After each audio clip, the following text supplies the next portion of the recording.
Busy-busy yan, ha? Ayaw mo lang umuwi sa inyo, eh. Busy talaga ako, no? At saka, Amy, pwede ba? Tigilan mo na yung kakachat mo sa nanay ko. Akala ko ba tayong magkakampi? Bakit? Hindi naman natin kaaway si mama mo. Ang cool nga niya, eh, di ba? O, Yapi. Uwi muna kami, ha? May life kasi kami, eh. Ha, ha, ha. May life din naman ako. Tatapusin ko lang to. Hintayin niyo na ako, please. Ano? Sige. Sunod na lang ako sa baba. Sige, hintayin ka namin, ha? Huwag mong tagalan. Ronnie, uuwi na rin kayo? Sabay na kami pababa? Sure, bro. Sige, antayin namin kayo sa elevator. Doon na lang tayo magkita.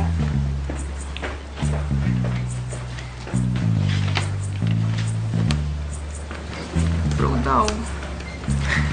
Tingnan mo naman kasi yung suot mo. Hindi ka tatawagin, bro. Paano ko gagawin mo? Ikaw, bro. Ikaw ba, Alex?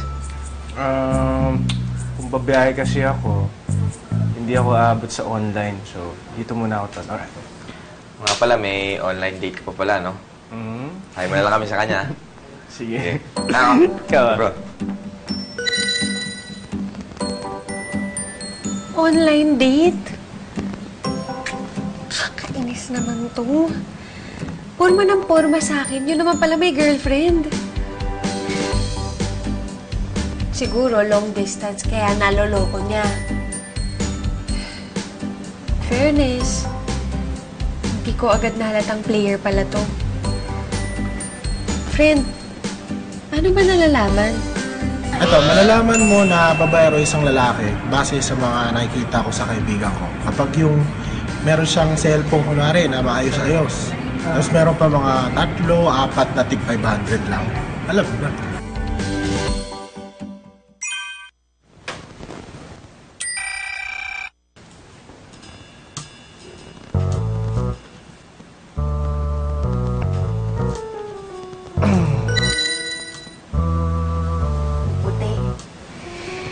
Makinis. Siguradong maarte yan. At saka sinong matinong babae ang papayag sa long-distance relationship? Kung mahal ko, bakit ako lalayo? Di ba, friend? Para sa akin, okay lang ang long-distance relationship. Katulad ngayon, nandito ako sa South Carolina nagtatrabaho sa hotel. Yung boyfriend ko naman ay seaman. Bakit kami pumayag sa long-distance relationship? Kasi kailangan namin magtrabaho para sa aming pamilya. Yapi? Hindi ka pa ba uuwi? Ay, hindi. May tinatapos pa ako. Okay.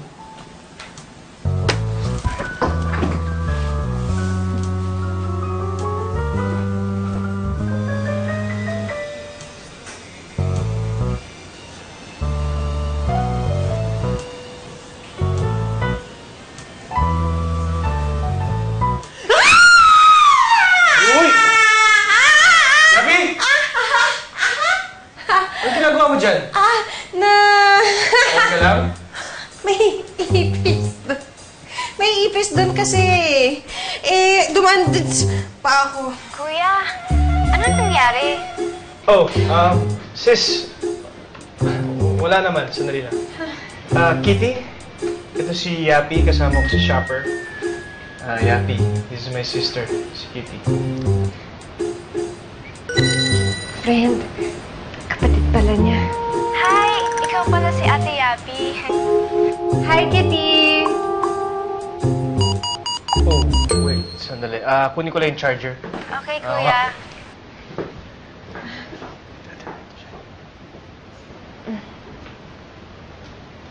Ate Yapi, ang ganda niyo po. Tama si Kuya. Salamat. Palagi ba kayong magkasama ni Kuya? Hindi. Trabaho lang. Buti pa kayo. Laging kasama si Kuya. Miss na miss ko na siya. At nag-worry din ako para sa kanya. Kasi he's working so hard para makapunta dito sa Canada. Kaya full support kami para sa promotion niya. Kahit hanggang video call lang. Alam mo, sobrang sipag nga ng kuya mo eh. halos hindi na umuwi yan. Ganyan talaga yan, ate. Kaya kayong mga ka-work niya, ang family niya dyan. Ate Yapi, favor please. Ano yon? Ikaw muna bahala kay kuya, ha? Pa-strong lang yan si kuya, pero alam kong kailangan niya ng masasandalan. Ha? Okay kayo. Hi, Kitty. Kuya, meron ka na bang masusuot para sa graduation ko? Visa nga, wala nga ako eh. Yun muna unahin ko. Kaya hindi mo uunahin yung visa mo kasi ang inuuna mo, yung love life mo. Aba. Porke malayo ka, ha?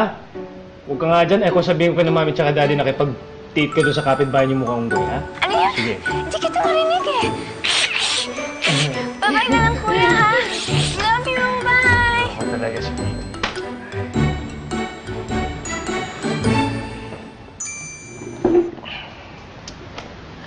Sweet niyo namang magkapatid. Kahit na magkalayo kayo, close pa rin kayo. Dalawa lang kasi kami magkapatid eh. Kaya I always try my best to make it up for the distance. Uy, sorry ah. Hindi ko naman sinasadyang maka-istorbo sa online date niyong magkapatid. Yapi. Sorry din ah. Pero sana maintindihan mo kung bakit gagawin ko ang lahat para makuha lang yung promotion.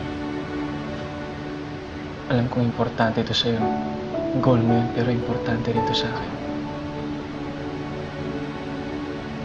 Kailangan ko makarating sa graduation day ng kapatid ko. At ito lang nakikita kong tanging paraan para mangyari yun. So, Yapi, tatalunin namin ang team mo.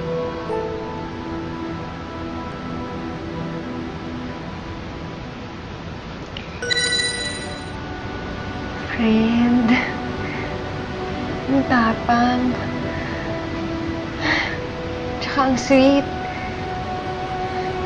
Hindi ko alam. Alam ko dapat may inis ako pero bakit parang lalo akong nagfo-fall?